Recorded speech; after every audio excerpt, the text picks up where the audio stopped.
하나님과 주 예수 그리스도의 종 야고보는 흩어져 있는 12지파에게 문안하노라. 내 형제들아, 너희가 여러 가지 시험을 당하거든 온전히 기쁘게 여기라. 이는 너희 믿음의 시련이 인내를 만들어내는 줄 너희가 알미라. 인내를 온전히 이루라. 이는 너희로 온전하고 구비하여 조금도 부족함이 없게 하려 함이라. 너희 중에 누구든지 지혜가 부족하거든 모든 사람에게 후히 주시고 꾸짖지 아니하시는 하나님께 구하라. 그리하면 주시리라. 오직 믿음으로 구하고 조금도 의심하지 말라. 의심하는 자는 마치 바람에 밀려 요동하는 바다 물결 같으니 이런 사람은 무엇이든지 주께 얻기를 생각하지 말라. 두 마음을 품어 모든 일에 정함이 없는 자로다. 낮은 형제는 자기의 높음을 자랑하고 부한 자는 자기의 낮아짐을 자랑할지니 이는 그가 풀의 꽃과 같이 지나감이라. 함께 읽겠습니다. 해가 돋고 뜨거운 바람이 불어 풀을 말리면 꽃이 떨어져 그 모양의 아름다움이 없어지나니 부한 자도 그 행하는 일에 이와 같이 쇠잔하리라. 아멘. 이 야고보서 말씀은 바울 서신이 사람이 하나님 앞에 어떻게 의롭게 되는가라는 칭의의 그 원인을 말하고 있다면, 야고보서는 의롭게 된 사람이 어떻게 살아가야 할 것인가, 칭의의 결과 그리고 또 성화의 과정에 대해서 말씀을 합니다. 즉 믿음과 행위의 관계에 대해서 말씀을 하고 있습니다. 이 야고보서 말씀은 주 예수 그리스도의 종, 하나님과 주 예수 그리스도의 종 야고보, 예수님의 형제인 야고보라고 보통은 이제 알려져 있습니다. 이 야고보가 흩어져 있는 12지파에게 문안한다라고 말씀하며 편지를 시작하고 있습니다. 이 흩어져 있는 12지파는 디아스포라, 유대인들, 크리스천을 말합니다. 이 로마 제국 전체에 흩어져 사는 이 유대인 크리스천들에 대해서 말씀을 하는데, 이들의 상황을 살펴볼 때 이들은 크게 세 가지의 어려움을 겪고 있었습니다. 이들은 종교적인 핍박과 또 정치적인 박해와 경제적인 어려움을 겪는 가운데 있었습니다. 그래서 유대인들에게서 종교적인 핍박을 받아서 우리 예루살렘으로부터 유대와 사마리아 땅끝까지 퍼지고 또 베니게와 구브로 안디옥까지 이르러서 그곳에서도 믿음을 지키며 또 복음을 전하며 그렇게 살아가고 있는 자들이었습니다. 그리고 또한 정치적인 핍박을 받아서 로마 제국으로부터도 또한 핍박을 당하고 있었습니다.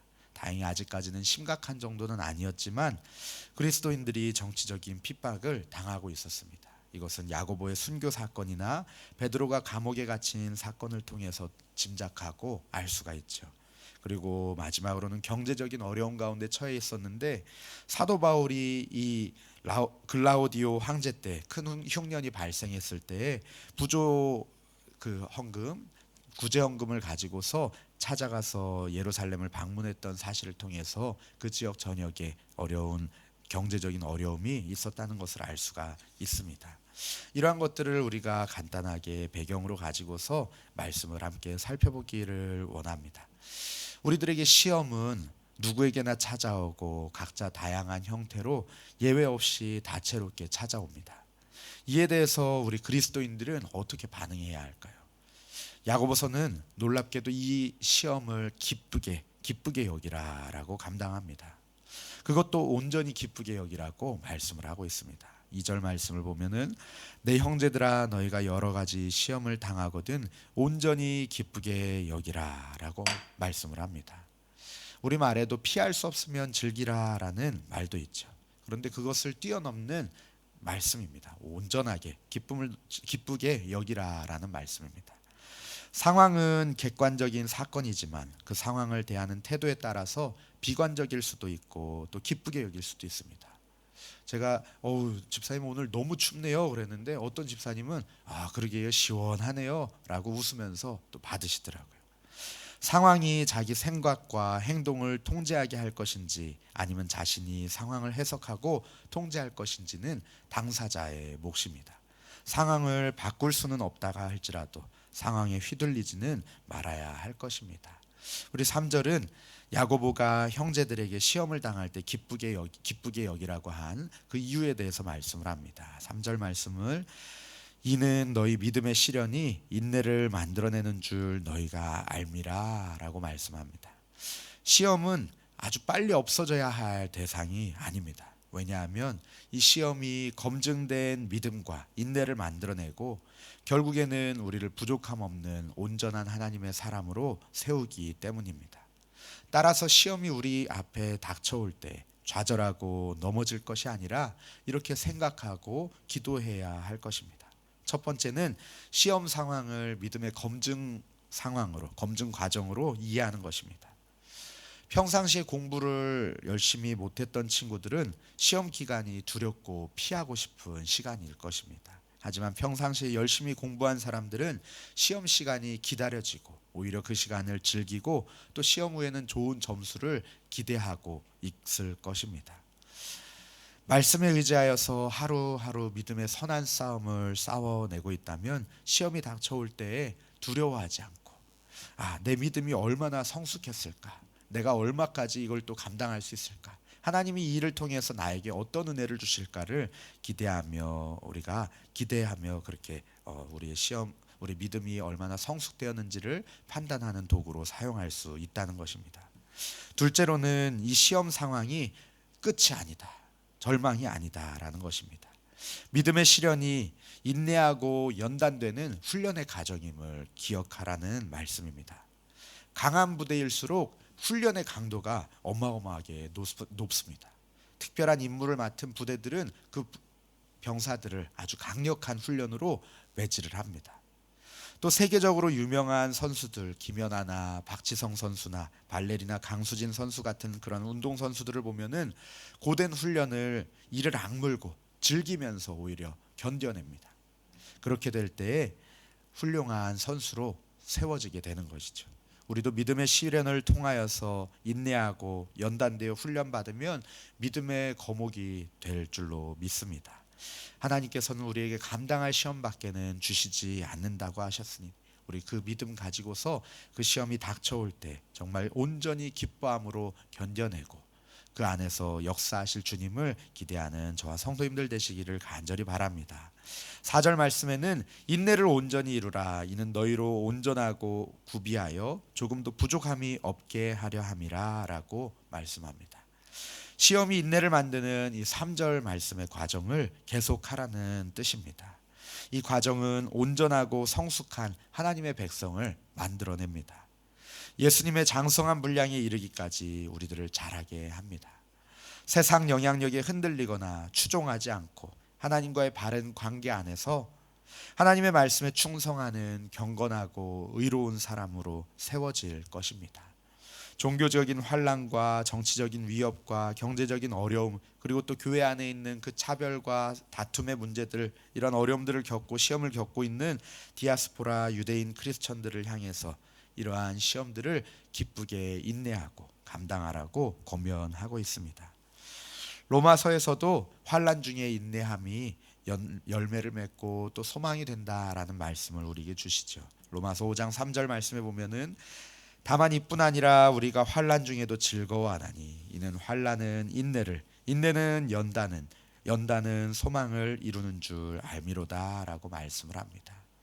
우리에게 환난이, 우리에게 시험이 닥쳐올 때에 이 환난 가운데 인내하면 우리가 연단되어지고 우리가 정금과 같이 되어 나올 것이라는 그런 소망을 품고 나아가야 할 줄로 믿습니다.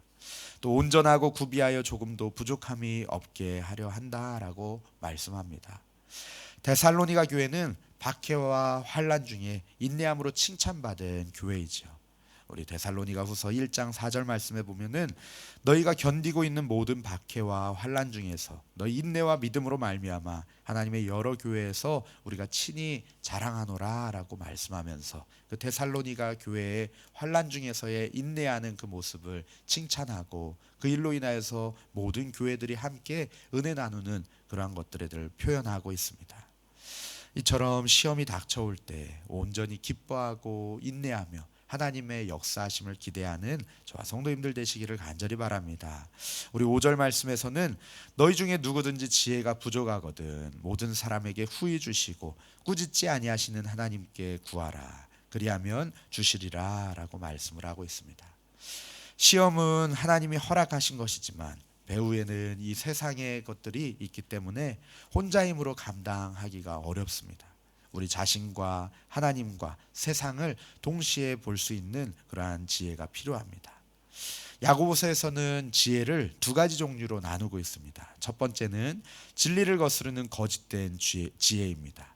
이것은 세상적이고 정욕적이고 마귀적인 지혜인데 여기에서 시기와 다툼이 일어나서 요란함과 모든 악한 일이 발생하게 됩니다. 두 번째 지혜는 위로부터 난 것인데 성결과 화평과 관용과 또 양순과 긍휼과 선한 열매를 가득 담고 있습니다. 성도들에게는 이 위로부터 난 지혜, 하나님께서 우리에게 주시는 지혜가 필요합니다. 우리가 잠언을 2달 동안 살펴보고 오늘 또 새로이 야고보서를 시작하게 되는데 여기에서도 역시 이 세상을 살아갈 때 우리에게 필요한 것이 지혜임을 말씀합니다. 지식은 필요할 수도 있고 그렇지 않을 수도 있지만 지혜는 모든 사람들에게 반드시 필요한 것입니다. 하나님이 주시는 지혜가 가득한 사람들은 그 입에서 나오는 말들이 힘을 주고 위로를 하고 사랑이 넘치게 하지만 지혜가 없는 사람의 말에서는 분냄과 다툼이 시작됩니다. 그렇기 때문에 우리들은 가정을 돌보는 일에도 또 직장 생활을 함에도 사업을 함에도 또 공부하는 학생들에게도 또 자녀들에게도 모든 이들에게 또 사람들과 관계함에 있어서도 반드시 지혜가 필요합니다. 세상의 지혜가 있어도 참 우리에게 유익함이 있는데 세상의 지혜가 아닌 하나님께로부터 오는 지혜, 위로부터 오는 지혜가 임하면 우리의 삶이 얼마나 풍족하여지고 얼마나 우리의 삶이 유익하여지겠습니까? 하나님께 기도하는 중에 위로부터 나는 지혜가 충만하시기를 간절히 바랍니다. 우리 하나님께 구할 때 우리 하나님께서는 모든 사람에게 후히 주시고 꾸짖지 아니하신다라고 말씀을 합니다. 세상적이고 내 입속을 챙기려는 그러한 지혜가 아니라 성결과 화평과 관용과 양순과 긍휼과 선한 열매로 가득한 지혜, 예수 그리스도의 향기요 편지로 나타나는 지혜가 우리 가운데 충만하시기를 간절히 바랍니다. 6절 말씀에서는 이 지혜를 구하는 바른 자세에 대해서 말씀을 합니다. 오직 믿음으로 구하고 조금도 의심하지 말라. 의심하는 자는 마치 바람에 밀려 요동하는 바다 물결 같다라고 말씀을 합니다. 야고보는 믿음으로 구하고 의심하지 말아라라고 말씀을 합니다. 예수님께서도 우리에게 그 믿음의 중요성을 말씀하셨죠. 하나님의 선하심과 능력을 의심하는 것은 나에게 주어진 이 상황보다, 나에게 주어진 이 시험보다 우리 주님이 크지 않다, 우리 주님은 아무것도 아니다라는 그런 태도에서 나오죠. 그 마음으로 기도하며 도움을 구하는 것은 두 마음을 품은 일이고 참 믿음이 아닙니다. 믿지 못하겠다면 차라리 자신의 믿음 없음을 솔직히 고백하고 믿음 주시기를 구했던 그러한 자들과 같이 구하는 것이 더 낫습니다. 의심하는 자들은 마치 바람에 밀려 요동하는 바다 물결 같이 이리저리로 왔다 갔다 하고 갈팡질팡한다 말씀합니다. 그리고 8절 말씀에서는 두 마음을 품어서 모든 일에 정함이 없는 자라고 말씀을 합니다. 이러한 자들은 7절 말씀에 보면은 무엇이든지 주께 얻기를 생각도 하지 말아라 라고 말씀을 합니다. 그렇기 때문에 우리들은 주님 앞에 구할 때 믿음을 가지고서 주님이 시험을 이겨낼 힘 주실 줄 믿습니다. 이 시험보다 더 크신 주님께서 우리를 시험 가운데서 건져 주실 줄 믿습니다. 이 시험 가운데 우리를 더욱더 온전하게 하시고 하나님께서 부족함이 없게 세워주실 줄 믿습니다. 주님께서 더욱더 우리를 예수 그리스도의 장성한 분량에 이르기까지 자라게 하실 줄로 믿습니다. 이런 믿음 가지고서 기도하며 나아가야 할 줄로 믿습니다. 또 9절에서 11절까지 말씀은 갑자기 부와 가난에 대한 주제를 이야기합니다. 조금 뜬금없어 보이지만 12절에서 다시 시험을 견디어낸 자에 대해서 주제를 다루고 있는 것을 보면은 아마도 재물이 시험의 원인이 되지 않았을까라고 생각이 됩니다. 야고보서의 다른 내용들을 통해서 유추해 보면 부유한 불신자들 때문에 어려움을 당하는 가난한 신자들의 상황인 듯 보입니다. 야고보는 낮은 형제들은, 가난한 형제들은 자기의 높음을 자랑하고 또 부한 자들은 자기의 부유함을 자랑할 것이 아니라 자기의 낮아짐을 자랑하라라고 말씀합니다. 왜 그런 거 아니? 10절 11절 말씀에 이는 그가 풀의 꽃과 같이 지나감이라 해가 돋고 뜨거운 바람이 불어 풀을 말리면 꽃이 떨어져 그 모양의 아름다움이 없어지나니 부한 자도 그 행하는 일에 이와 같이 쇠잔하리라 라고 말씀을 합니다.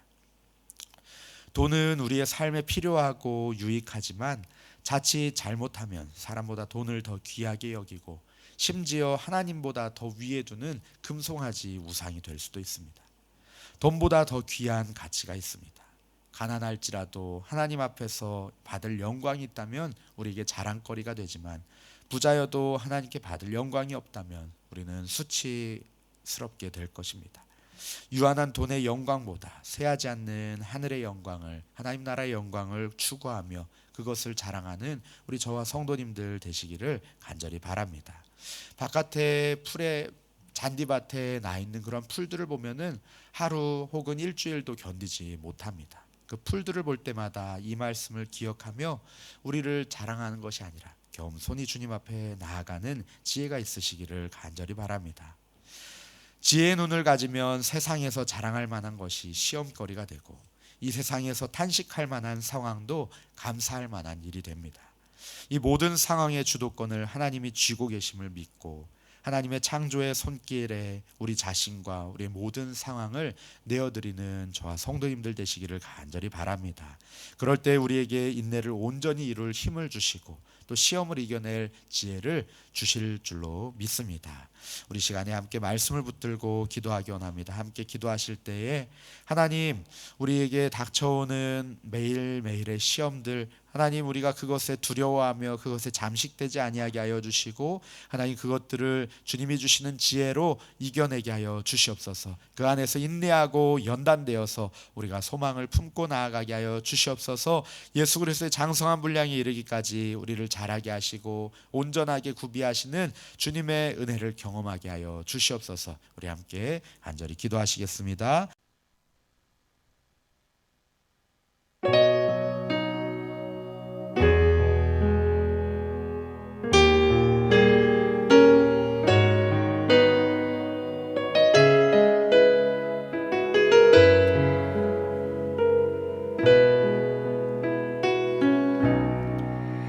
나 같은 사람도 사랑하시나요? 너무 크고 아름다운 그 사랑, 그 사랑 내 맘 넘치니 나 더욱 주 사랑하네.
주옵소서.